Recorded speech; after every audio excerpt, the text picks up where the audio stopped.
Hello students, मैं योगेंद्र बहादुर सिंह अपने YouTube channel गणितपुर पे आप सभी का स्वागत करता हूं।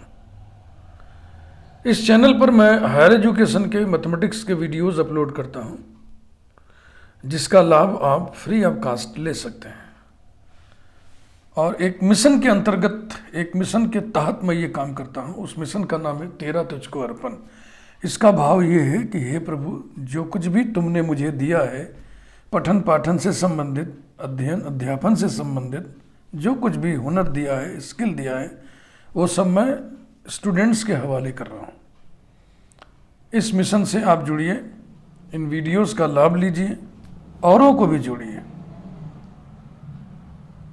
तरीका क्या है?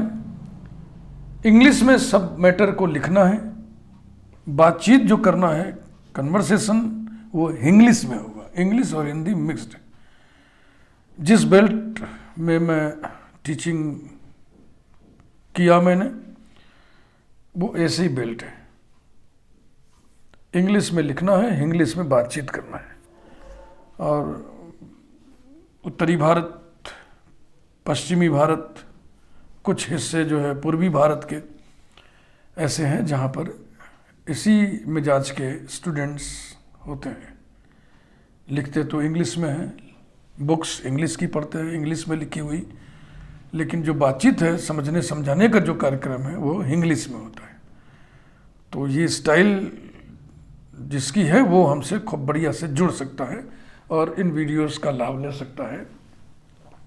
इरादा हमारा है ग्रेजुएशन स्तर के लगभग सभी ब्रांचेस के वीडियोस हम अपलोड कर दें धीरे धीरे, और पीजी स्तर के सेलेक्टेड ब्रांचेस जो जिस पर मेरा अधिकार है, उनके वीडियोस भी हम धीरे धीरे अपलोड करते चलें।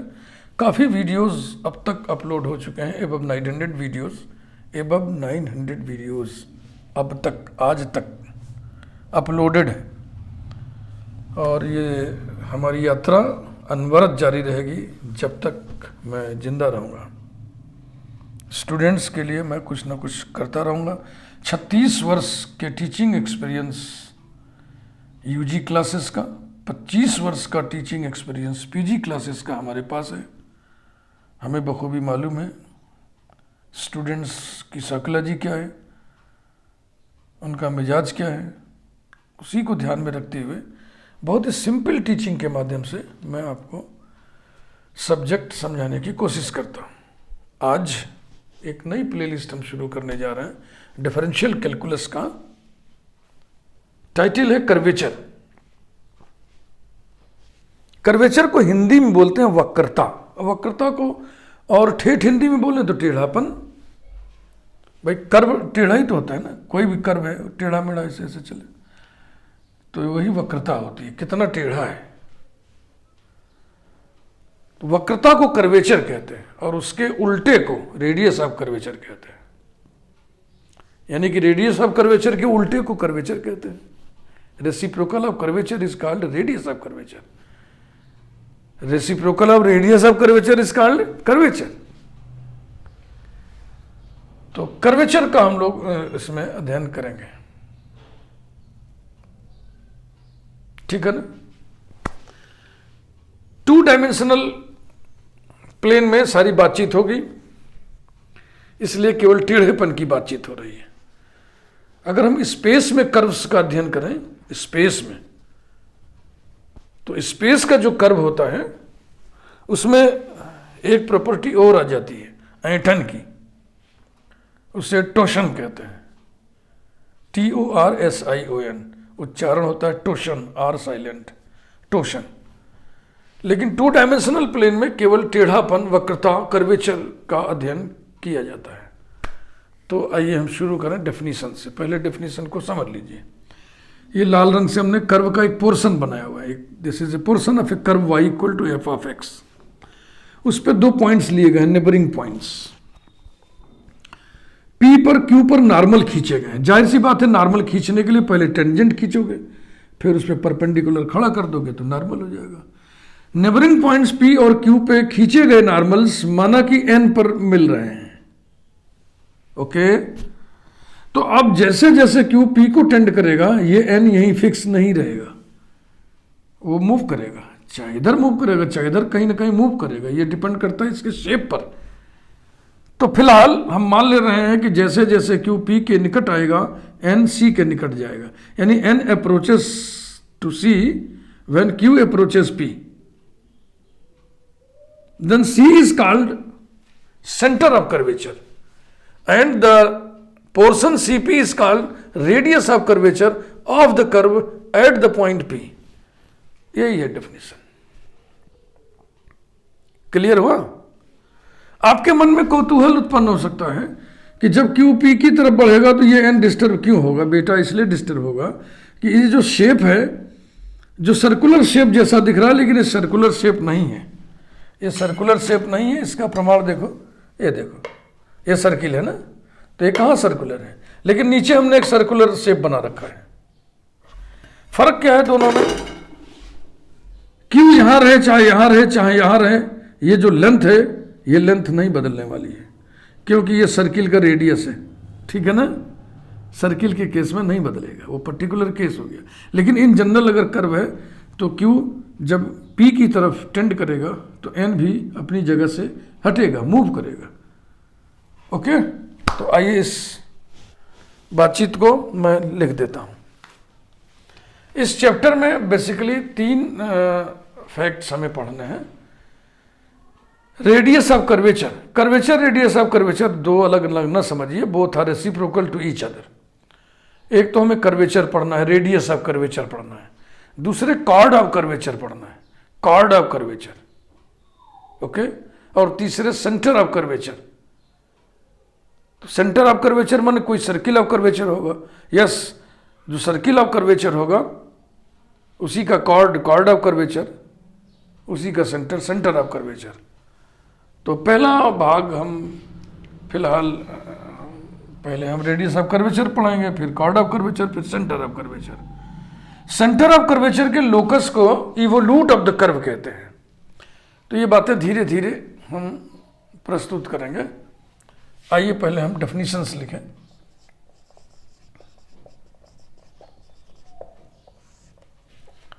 Late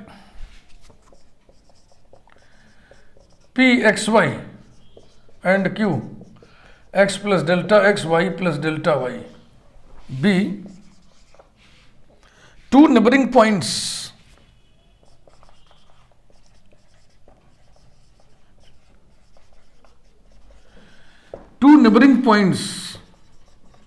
on the curve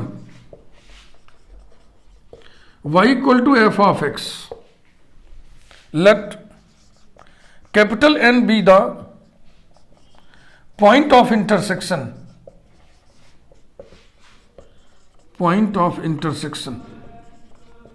of the normals at P and Q. Full stop. Let C be the limiting position of N. Let C, figure देखते रहिए, C be the limiting position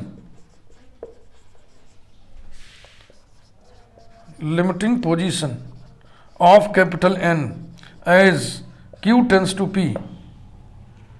Then C is called the center of curvature. Then capital C is called the center of curvature, of the curve y equal to f of x at P x y। ये रहा,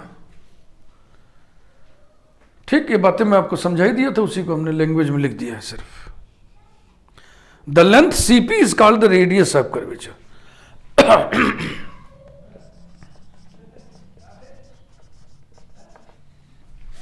The length CP is called the radius of curvature. Radius of curvature of the curve at P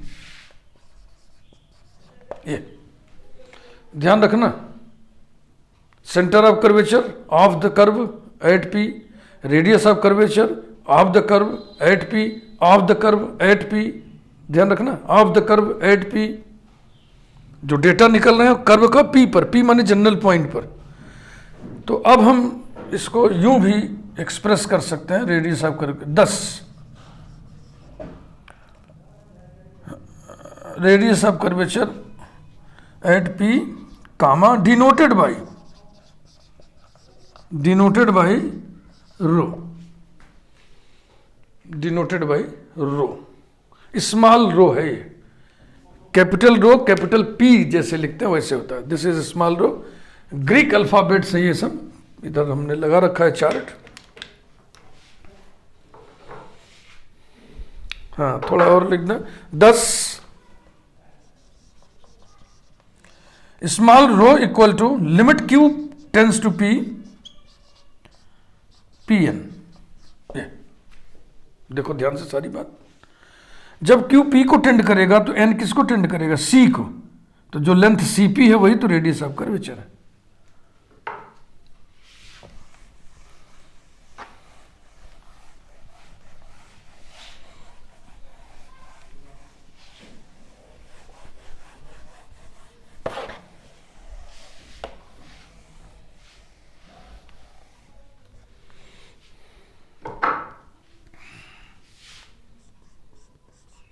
Reciprocal of radius of curvature 1 by rho is the curvature of the curve at general point P, comma denoted by kappa. Kappa असल में हम लिख नहीं पा रहे, ठीक, ये ऐसे बनता है कप्पा, ये स्मॉल कप्पा है, small kappa. Capital kappa capital के जैसा है।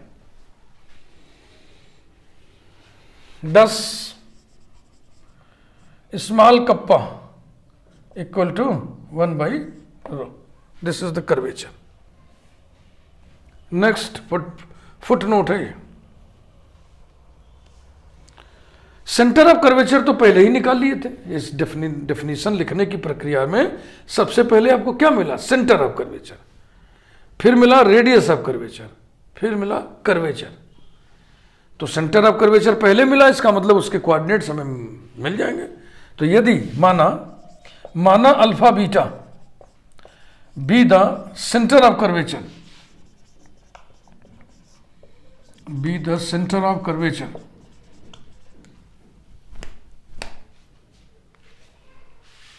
Of the curve eight P, ठीक ना। अब नहीं लिख रहे हैं, अब हम कंजूसी करेंगे, लेकिन समझ लेना हर जितने भी फैक्ट्स हैं, टर्म्स हैं, वो सब of the curve at general point P. या तो पॉइंट पी दिया रहेगा क्वेश्चन करते समय, be the centre of curvature, then the equation of the circle of curvature, circle of curvature is, centre of curvature के कोऑर्डिनेट्स आपको मालूम है, रेडियस ऑफ कर्वेचर रो आपको मालूम है, तो सर्किल ऑफ कर्वेचर का इक्वेशन आप इजीली लिख सकते हैं।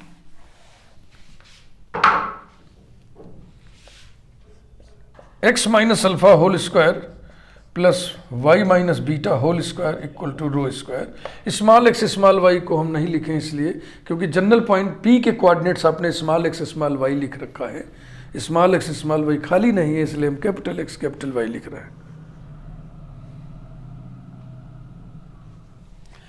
सर्किल ऑफ कर्वेचर का कोई भी कॉर्ड, जैसे कोई सर्किल है ना, सर्किल ऑफ कर्वेचर का कोई भी कॉर्ड जीवा जो P से होके जाए उसको chord of curvature of the curve at P कहते हैं। Next footnote, any chord through P, any chord through P, हाँ रो और P जरा देखना, ध्यान से लिखना, रो को मैं से लिख दे रहा, P सीधा रहेगा भाई। Any chord through P, comma of the circle of curvature at P, of the circle of curvature at P, of the circle of curvature at P, comma, is called a chord of curvature, is called a chord of curvature, chord of curvature of the curve at P, of the curve at P, बार बार मैं कह रहा हूं, ध्यान रखना। तो ये basic definitions था, basics था, सारी बातें हमने आपको बता दिया।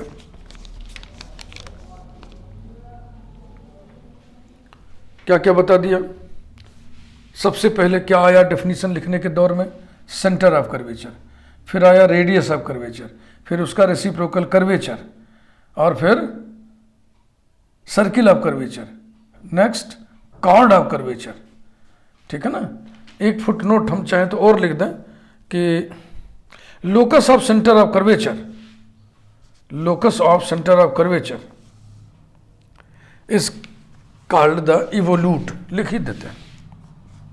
सेंटर ऑफ कर्वेचर आपको मिल गया ना, तो जिसका लोकस होगा उसको इवोल्यूट कहते हैं। Locus of the centre of curvature, locus of the center of curvature is called the evolute of the curve, evolute of the curve। और evolute of the curve निकल गया तो कर्व को evolute का evolvent कहते हैं, involute कहते हैं। evolute की चर्चा अभी भी कर दे रहा हूं मैं, बाद में और लास्ट में evolute की चर्चा कर दूंगा थोड़ा और ज्यादा। लेकिन इवोल्यूट को बहुत ही डिटेल में पढ़ने के लिए आपको हमारी अलग से प्लेलिस्ट पढ़नी पड़ेगी, देखनी पड़ेगी, वॉच करना पड़ेगा। उसका टाइटल होगा इवोल्यूट, इवोल्यूट, ओके। हाँ, क्योंकि बहुत इंपॉर्टेंट चीज़ होता है इवोल्यूट, और इवोल्यूट आपको एनवेलप चैप्टर में भी मिलेगा। Envelope of family of normals is the evolute.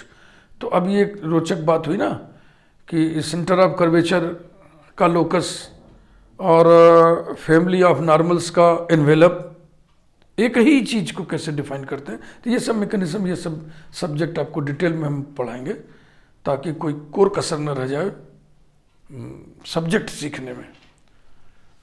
इसलिए हमने इसके प्लेलिस्ट को अलग बनाने का मन किया। तो मैं समझता हूं कि ये इंट्रोडक्टरी वीडियो है इस प्लेलिस्ट का, इसको हम यहीं रोक दें। इसके बाद के वीडियोस में हम फार्मूले की बातचीत करेंगे, फार्मूले की बातचीत करेंगे, ठीक है ना। रेडियाई ऑफ कर्वेचर के फार्मूली, कॉर्ड ऑफ कर्वेचर की फार्मूली, सेंटर ऑफ कर्वेचर के फार्मूली, इनकी हम चर्चा करेंगे। और फिर फार्मूलों का डेरिवेशन और उन पे बेस्ड एग्जाम्पल्स, ये सिलसिला आगे बढ़ता रहेगा और ये प्लेलिस्ट आपका कंप्लीट हो जाएगा। बड़ी प्लेलिस्ट बनेगी, अनुमान हमारा है कि लगभग 20 वीडियोस जाने चाहिए। अनुमान लगा रहा हूं मैं, 20 वीडियोस तो जाना ही चाहिए, इतना तो जाएगा ही, 18, 19, 20 वीडियोस हो जाएंगे। चूंकि ये पहला वीडियो है इस प्लेलिस्ट का, इसलिए आप बेल आइकन प्रेस कर दीजिए ताकि इस प्लेलिस्ट के जो और वीडियोस बने उनकी सूचना आपको डायरेक्ट यूट्यूब से मिल जाए। वीडियो अच्छा लगा हो तो लाइक जरूर करिए, ये सब सीखिए। आप कोई चीज़ अच्छी लगे तो उसको पसंद करिए, आप इजहार करिए कि हाँ हमको अच्छा लगा। सिर्फ पढ़ाई की बात नहीं है, दैनिक जीवन में भी अगर आपको कुछ अच्छा लग रहा है किसी का तो तारीफ करना सीखिए, पसंद करना सीखिए, लाइक करना सीखिए। लाइक दबाने का मतलब हुआ, लाइक प्रेस करने का मतलब हुआ आप पसंद किए, नंबर 1। अगर आप कोई वीडियो पसंद करते हैं, मैं सिर्फ अपने वीडियो की बात नहीं कर रहा हूं, किसी की वीडियो आप देखिए, अगर आपको वीडियो अच्छा लगा और आपके मन ने कहा कि हम इनके वीडियोस को देखेंगे और वीडियोस को भी हम देखेंगे, यानी कि हमें इस व्यक्ति के द्वारा अपलोड किए गए वीडियोस और भी देखने का मन है तो फिर चैनल को सब्सक्राइब करिए। और अगर चैनल आप सब्सक्राइब किए हुए तो फिर करने की जरूरत नहीं है। तो ये कॉन्सेप्ट आपको हम समझा रहे हैं, लाइक करना, चैनल को सब्सक्राइब करना, बेल आइकन को प्रेस करना। ओके, ये सारा मटेरियल आपको फ्री ऑफ कास्ट मिल रहा है, तो कम से कम आप इतना तो करें ही कि वीडियो को लाइक करें, चैनल को सब्सक्राइब करें। Thank you very much. आगे बातचीत जारी रहेगी।